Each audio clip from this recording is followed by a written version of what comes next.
Hola, hola, hola, ¿cómo estáis? El Señor os bendiga. Muy buenos días, muy buenos días. Seguimos con nuestro recorrido por el libro de Números y hoy llegamos al número 17 y 18, ¿sí? Las rebeliones del pueblo en contra de la autoridad de Moisés, en contra de Dios mismo, ¿sí? Han de alguna manera provocado que Dios desee mostrarles con claridad a todos los príncipes de cada tribu por qué los levitas habían sido escogidos y lógicamente dentro de la familia de los levitas, Aarón había sido escogido como sumo sacerdote. Y Dios, de una manera muy creativa, les pide a todos los príncipes de las diferentes tribus que cada uno de ellos trajese al tabernáculo, se lo diese lógicamente a Moisés, y Moisés lleva de cada uno de los representantes de las 12 tribus una, eh, una vara totalmente seca, la vara del pastor, la que ellos llevaban, y que de alguna manera les servía como símbolo de posición dentro del pueblo, una especie de cetro, por así decir, que otorgaba un nivel de autoridad sobre el resto de la comunidad. Moisés en cada una de las varas tenía la escritura del nombre que correspondía, ¿sí? Moisés lleva las 12 varas al tabernáculo y luego de 24 horas las varas obviamente estaban en el mismo lugar, en la misma posición, pero había ocurrido algo extraño.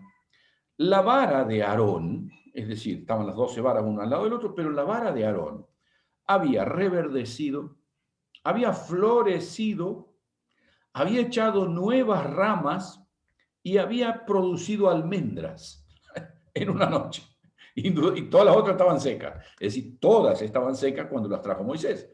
Pero Dios esa noche provoca una cosa tan extraordinariamente fuera de lo común, que claro, quedaba en evidencia que la vara de Aarón era diferente a todas las demás varas. Y esto le daba la posibilidad a Aarón de representar no solo a la tribu de Leví, sino también a su familia, sino además a todo el pueblo de Israel como sumo sacerdote. ¿Sí?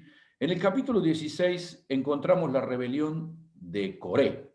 ¿Sí? Por eso mismo lo que sucede aquí es Dios mostrando al pueblo que él tenía otros planes que los que el pueblo tenía. ¿Sí? Por eso mismo, indudablemente encontramos, imagino la sorpresa de toda esta gente, de pronto de dejar una vara totalmente seca la noche anterior, ir a buscarla y con el nombre escrito de Aarón, la vara había reverdecido, había largado renuevos, flores y frutos, todo en una noche.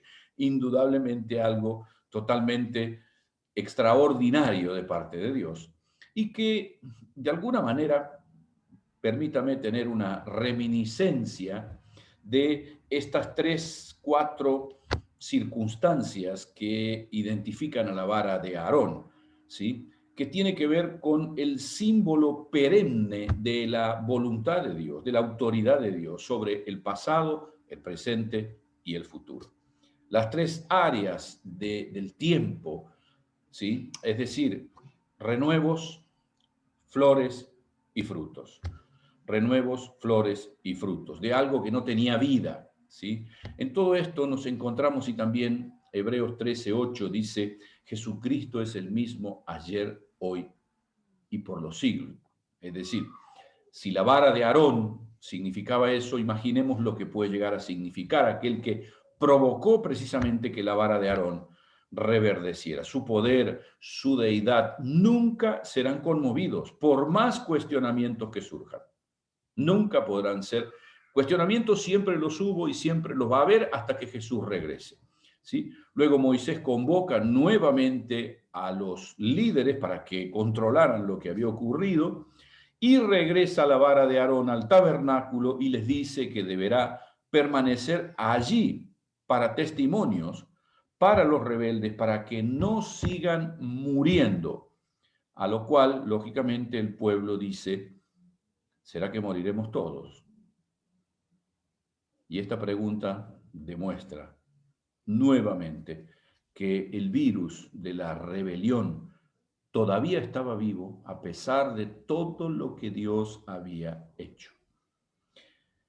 En el capítulo 18 encontramos que luego de mostrar el apoyo a la familia de Aarón, Dios les instruye sobre las responsabilidades que ellos tendrían y las responsabilidades que el pueblo tendría respecto de los levitas. Como no podría ser de otra forma, Dios primeramente hace referencia a las responsabilidades, las obligaciones que tendrían los levitas. Y es notable aquí que Dios no se dirige a Moisés, lo hace directamente a Aarón, ¿sí? Y le transmite su responsabilidad de cuidar de manera especial todo lo relativo al tabernáculo. Y todo lo que ocurriese en el tabernáculo sería de una entera responsabilidad suya y de su propia familia. Pero desde el versículo 2 y hasta el final del capítulo, encontramos algo muy interesante, ¿sí? Es decir, las instrucciones para los sacerdotes ya las habíamos visto de una manera entera prácticamente en el Levítico, ¿sí? Y encontramos ahora también en el capítulo 18 de Números, desde el versículo 2 y hasta el final de este capítulo, las obligaciones que el pueblo tenía para con los levitas, ¿sí?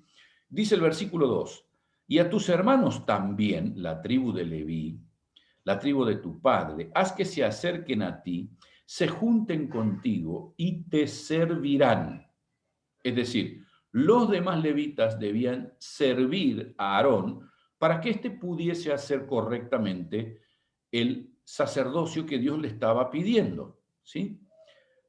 Tú y tus hijos contigo serviréis delante del tabernáculo del testimonio y guardarán lo que tú ordenes y el cargo de todo el tabernáculo, mas no se acercarán a los utensilios santos ni al altar, para que no mueran ellos y vosotros.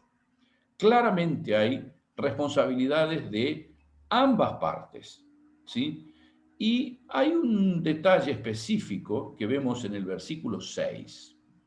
Dios le dice al pueblo de Israel que los levitas son el don de Dios, ¿sí? Y claramente mientras estaba analizando esto, los levitas en el Antiguo Testamento eran el don de Dios, el regalo de Dios para que ellos formaran al pueblo de Dios. Y invariablemente cuando uno escucha el don de Dios, ¿sí? Que Dios le dio dones a los hombres. En el Antiguo Testamento los hombres que eran un don para el pueblo eran los levitas. En el Nuevo Testamento encontramos también en Efesios capítulo 4 versículo 8, donde Pablo dice, por lo cual, subiendo a lo alto, está hablando lógicamente de Jesús, llevó cautiva la cautividad y dio dones a los hombres. Y no está hablando de dones espirituales, permítame aclarar esto, ¿sí? Déjeme seguir con la lectura para que podamos ver, ¿sí? Tenga presente que aquí dice dio dones, ¿sí? Y eso de que subió, ¿qué es? Sino también que había descendido primero a las partes más bajas de la tierra, y el que descendió es el mismo que también subió por encima de los cielos para llenarlo todo. Y él mismo, versículo 11, él mismo constituyó a unos apóstoles, a otros profetas, a otros evangelistas y a otros pastores y maestros, a fin de perfeccionar a los santos para la obra del ministerio, para la edificación del cuerpo de Cristo.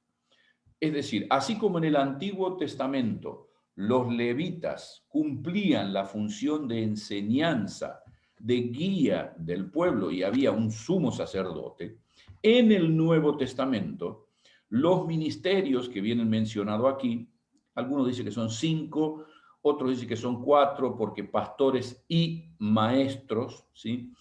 Indudablemente no es el tema hoy para discutir, pero sí es el tema específico de que, lógicamente, en el Nuevo Testamento tenemos un sumo sacerdote que no es el pastor de la iglesia, por favor, y mucho menos estos pseudo autoproclamados apóstoles, y el sumo sacerdote que nosotros tenemos es Cristo, el cual entró una vez en el lugar santísimo ofreciendo su propia sangre para que nunca más sea necesario un sacrificio, ¿sí? Es decir, pero los ministerios, como dice Pablo, uno dice, ¿y para qué están los pastores, evangelistas, profetas, maestros? El versículo 12 de Efesios 4 lo responde, a fin de perfeccionar a los santos para la obra del ministerio. El principio espiritual es exactamente el mismo. Algunas personas cumplirían la función de instruir a los demás. La diferencia es que en el Antiguo Testamento esa función caía sobre una de las tribus.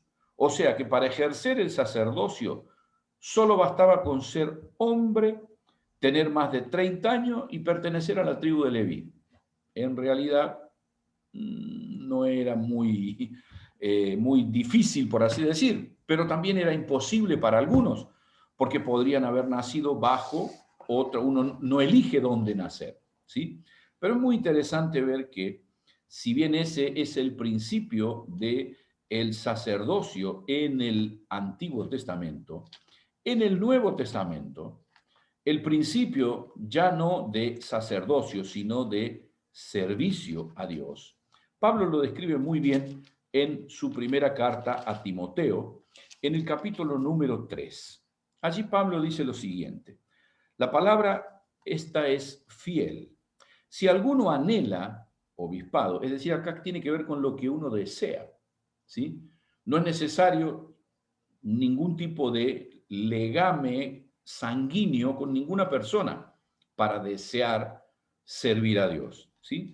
Si alguno anhela obispado, buena obra desea, pero es necesario, así como en el Antiguo Testamento, es necesario que el sacerdocio lo ejerza un varón de 30 años de la familia de Leví y de la familia de Aarón para ejercer específicamente funciones sacerdotales.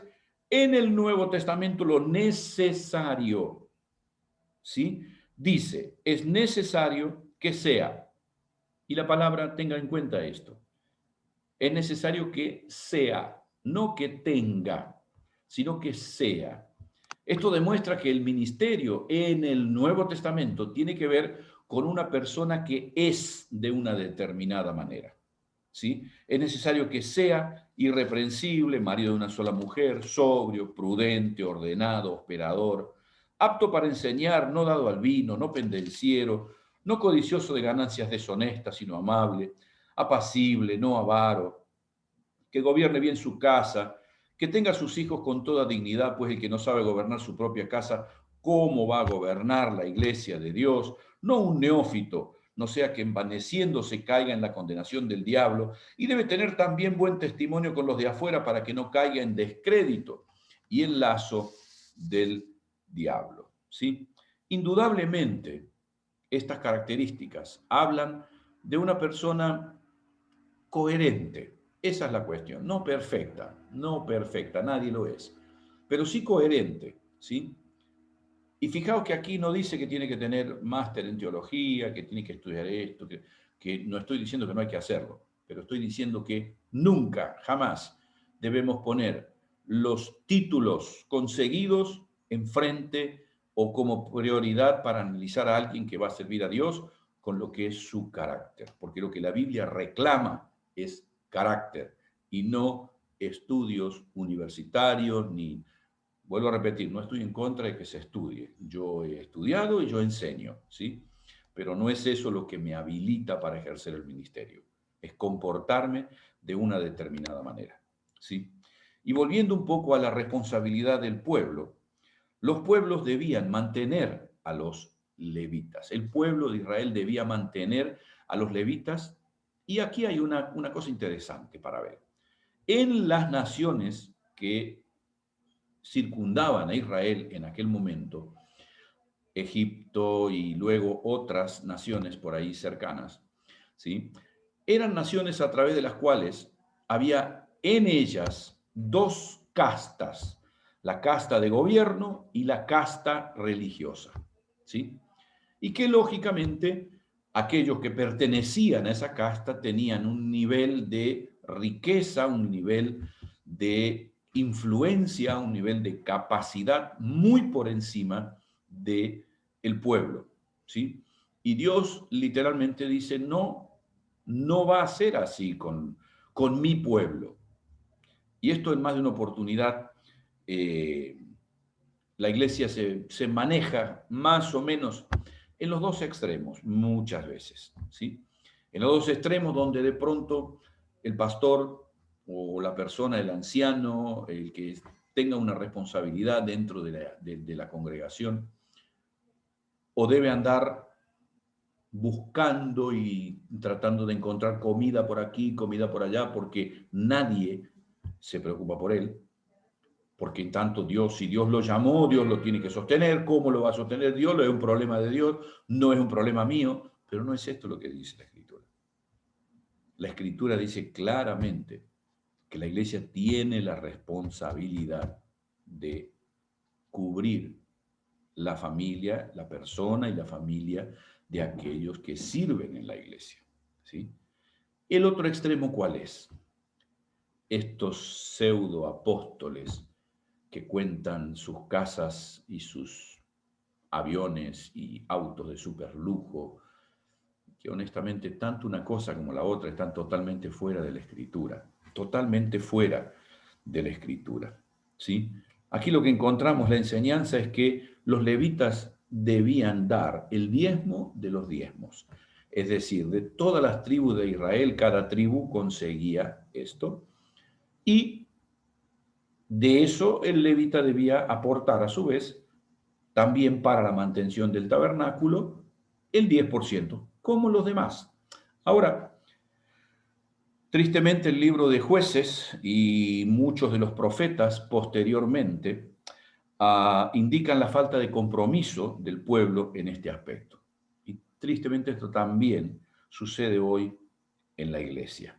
Por eso mismo yo creo que cuando de Dios se trata, tanto los que servimos en la iglesia como aquellos que de pronto no tienen el ministerio para servir en la iglesia, pero sí tienen el carácter de Cristo, siempre participarán en el mantenimiento de la obra de Dios. Que Dios no permita nunca que la iglesia abandone a aquellos que la sirven. Nos estamos viendo mañana con capítulo 19, capítulo 20. Que el Señor os bendiga.